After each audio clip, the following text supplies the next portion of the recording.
Usually when people ask me about my racial identity, I always refer to myself as a Black woman. And culturally, I think it's a mix, inevitably, because I do live in the Netherlands, and at the same time, a lot of my upbringing has been influenced by Surinamese culture, and even everyday life, because I'm surrounded by so many different cultures.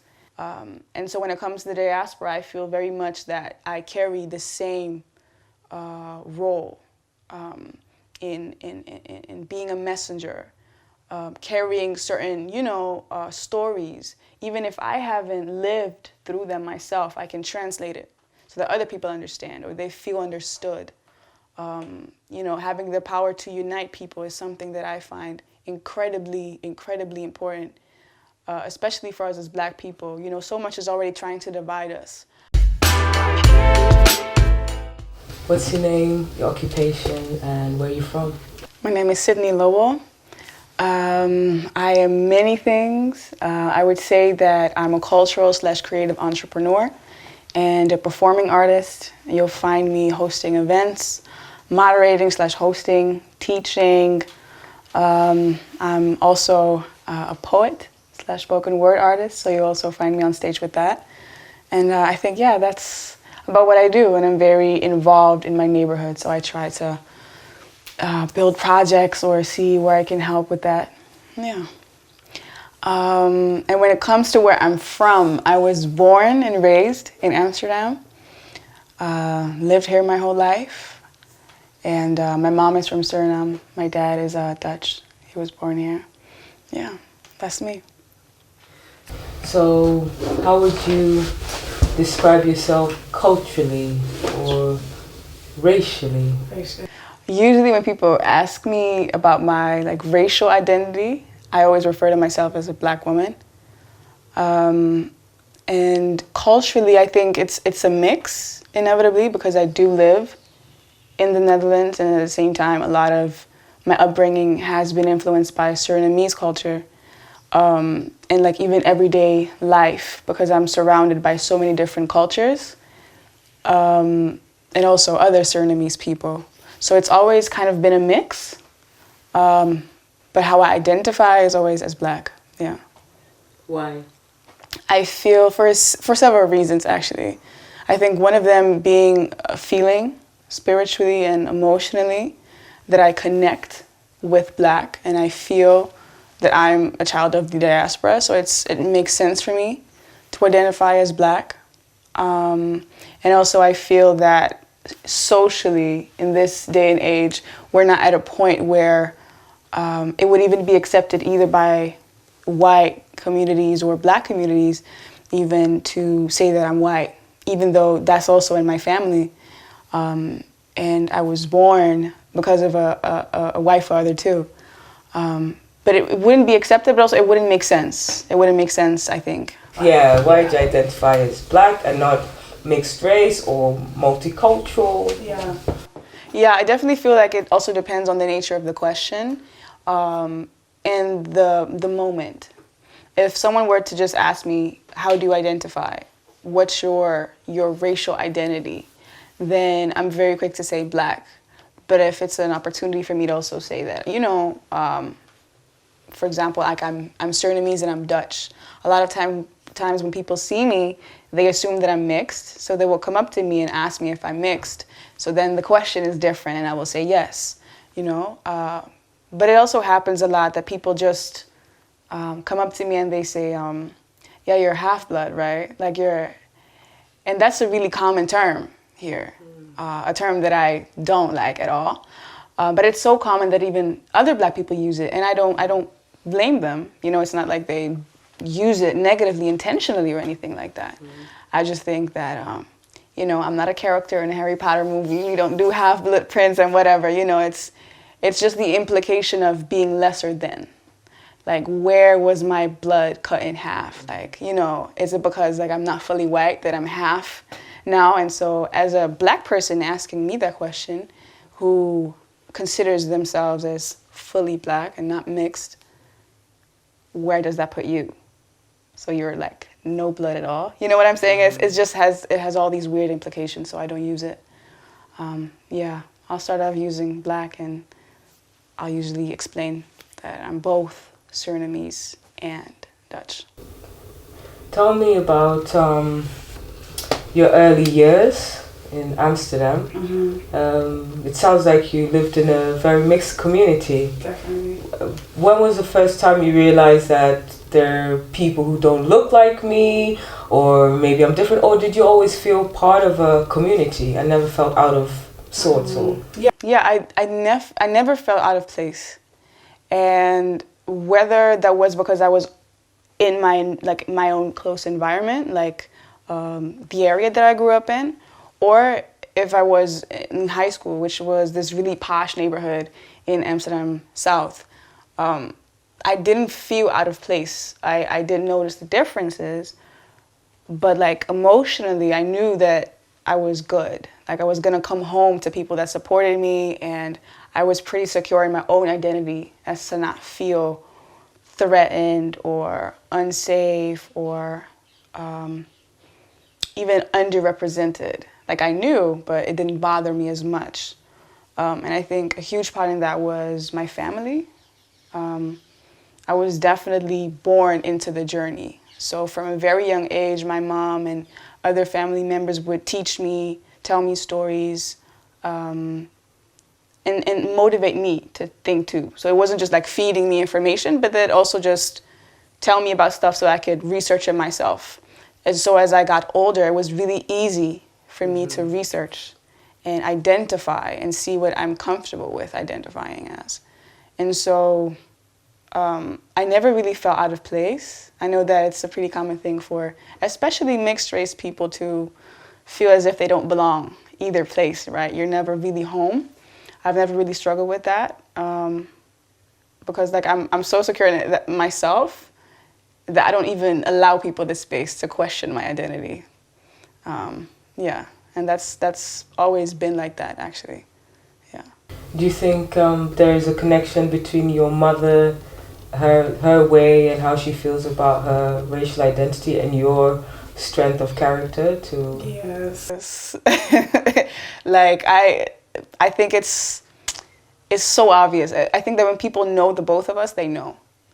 It's instant. And I think that my mom gave me such a huge strength, and also to my sister, my younger sister, who's now growing up. She's 14. She's slowly asking more and more questions about her identity and what it means to be Black and what she sees around her, whether that's school or like music videos. What does it mean? And who am I in all of this?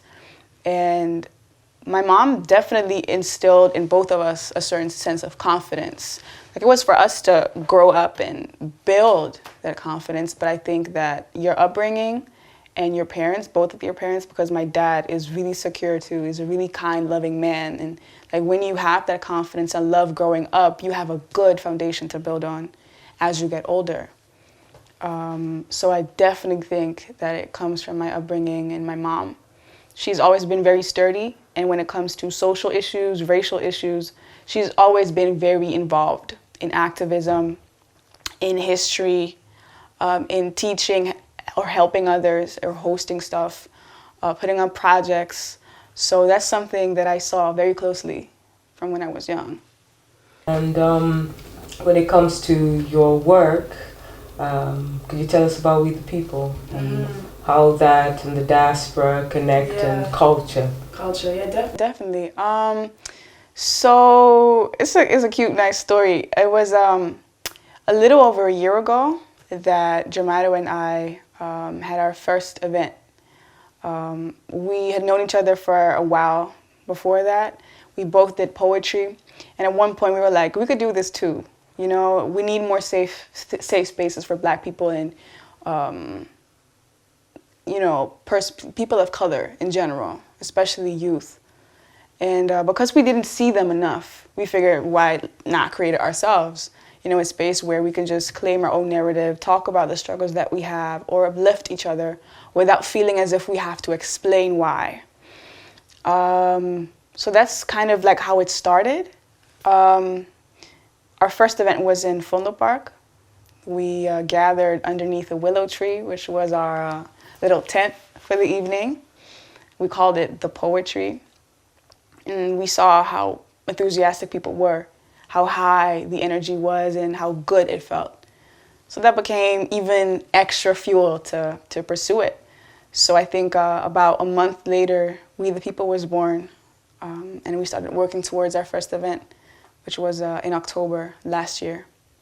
And like the whole reason we started it for creating a safe space and gathering people, making sure that everyone is heard, and that had a lot to do with what we thought lacked in this country. There's a lot of spaces you can go as a creative person to express yourself, but it doesn't always feel like home. And we really wanted to have a space where people could feel home, and especially Black youth. You know, the era of the Black Panthers, everything was militant. Like if you wanted to create something, you created it for yourself and for your people. And that's something that we wanted to really carry out passionately. And so the name We the People, you know, it's really trying to say, okay, like we're here and we're going to create for ourselves. And yeah, I think that's a really important thing, especially as a child from the diaspora. You know, so much is taken from you, but that doesn't mean that you are not rich. You're not spiritually rich. And there was a whole lot before people took from us. And I think it's all about reclaiming that and making sure that you're not just defeated by whatever like Western society throws at you, but you also actively create for other people around you. Yeah. So I've been to the event, of course, but for somebody else who hasn't been to the event, can you just describe it, what We the People is and what somebody would expect? Yeah. So We the People is a safe space. It's a home base. It's a place where people can mingle, interact, be empowered, empower others. Most of our events have been poetry nights where we invite poets, spoken word artists, musicians, and we just vibe. You know, we have performances. We have an open mic too every time at the end of the night, so that people who might be inspired or have never performed before can also share something. Yeah, we just try to make it memorable. And usually you hear all these really beautiful stories. So I think that We the People is definitely really inspirational. And without even trying very hard, you can see that there's a movement going on. Like people feel empowered and people want to be part of the movement. So I'd say that that's something you can definitely expect. Yeah. And how does it connect to the diaspora? Mm-hmm. We the People, although it focuses on youth of color, like in general, we definitely have a focus on Black youth. Since representation on a national level is so little, we figured, you know, let's tap into that. Oftentimes you have to explain yourself. Certain things are expected of you as a performer, as a poet, on larger stages. And like really to have a place that you can call home and connect with other people from the diaspora, whether they're from the Caribbean, whether they're from Africa, you know, it shouldn't matter. Those places don't really exist a whole lot here. So like I see our spot in the Black community as a place to connect and unite, which I think should be done way more, you know. In terms of like connection of the diaspora, what do you feel your connection is, and what do you think is the value in this conversation? Mm-hmm. I think basically my value, or the value that I see in myself as contributing to the diaspora, has a lot to do with how I view myself, especially as a creative person. I see myself as a messenger, as someone, you know, I mean, I love to perform and I love to be eloquent, I love to entertain and all of that, but at the same time I do realize that I'm not just here to form a bunch of sentences and put them down to paper or tell them to people. I feel like the words that I speak have value, and that there's a higher cause for me to be sharing the messages that I do. And so when it comes to the diaspora, I feel very much that I carry the same role in being a messenger, carrying certain, stories. Even if I haven't lived through them myself, I can translate it so that other people understand or they feel understood. Having the power to unite people is something that I find incredibly, incredibly important, especially for us as Black people. So much is already trying to divide us. So, I just want us to stay close and build, mobilize, and like fully, also mentally and spiritually, where we get to a place where we can say, okay, even though not all of us will come with, even though we might face adversity, it's okay. We won't be able to persuade everyone, but at least we're secure in ourselves. We unite, we mobilize, and we create. Please like and subscribe. Shattered Hues Films.